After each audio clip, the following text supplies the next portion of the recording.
ஆண்டவர் இந்த நாளே உங்களை ஆசீர்வதிப்பாராக. இந்த ஆண்டு முழுவதும் தேவன் நம்மை அற்புதமாய் பாதுகாத்தார்.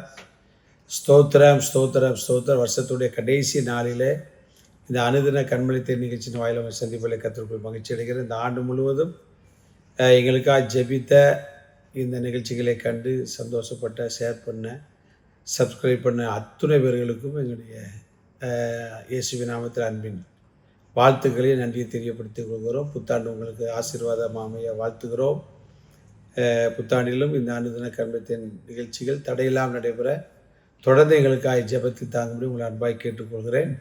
இந்த கடைசி நாளிலும் நாம் கர்த்தரை துதிக்க வேண்டிய காரியங்கள் நிறைய இருக்குது. ஒவ்வொரு ஆண்டு நம்ம சிந்திக்க போகிறோம்.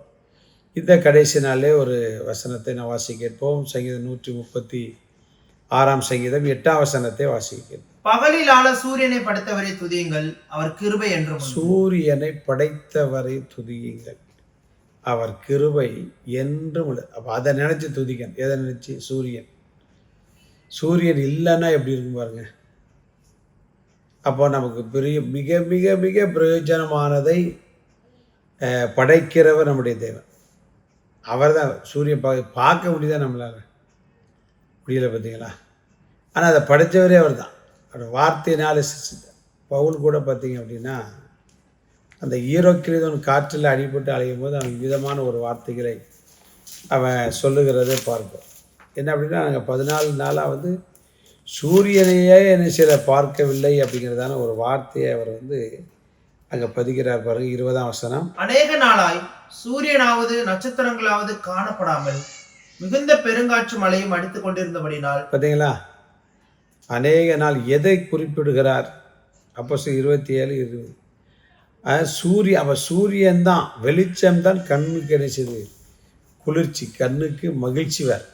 அதான் ஆண்டவருடைய படைப்பிலே முதல் படைப்பே என்ன அப்படின்னா, வெளிச்சம் உண்டாக கிடவுது. நமக்கே மழை காலம் வந்தால் எப்படி இருக்குது பார்த்தீங்களா? பனிக்காலம் வந்தால் துணியே காயப்பட்டுங்க, வீடே புழுங்கும் மழை நேரத்துலலாம். சூரியன் வந்தால் அது எல்லாமே மாறிடும்.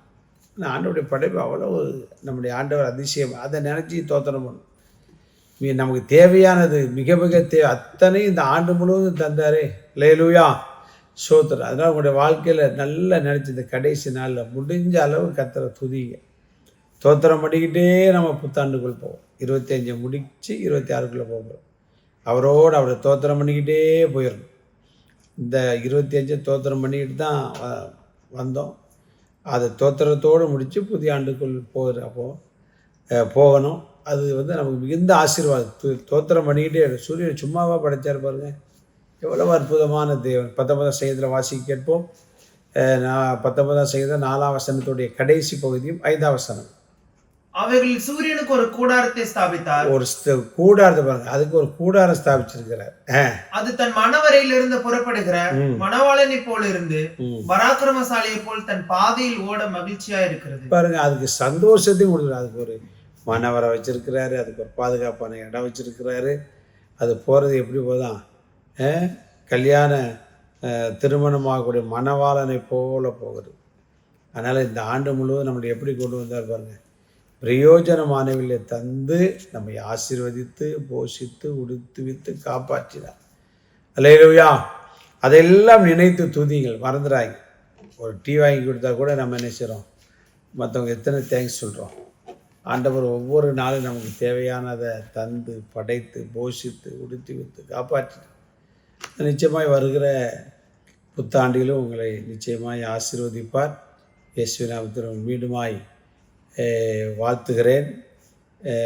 அட்வான்ஸாக உங்களுக்கு புத்தாண்டு வாழ்த்துக்களை நாங்கள் சொல்லிக் கொள்கிறோம். கர்த்தர் உங்களை புதிய ஆண்டு சிறக்க நாங்கள் ஜெபிக்கிறோம். நீங்கள் ஜெபித்து கொள்ளுங்கள். நாளை புத்தாண்டிலே கலந்து கொள்ளுங்கள். நாளை மறுதினம் புதிய ஆண்டிலே அனுதின கண்மொழி சந்திக்க தேவ கிருபை நம்மை தாங்கி நடத்துவதாக. ஆமென்.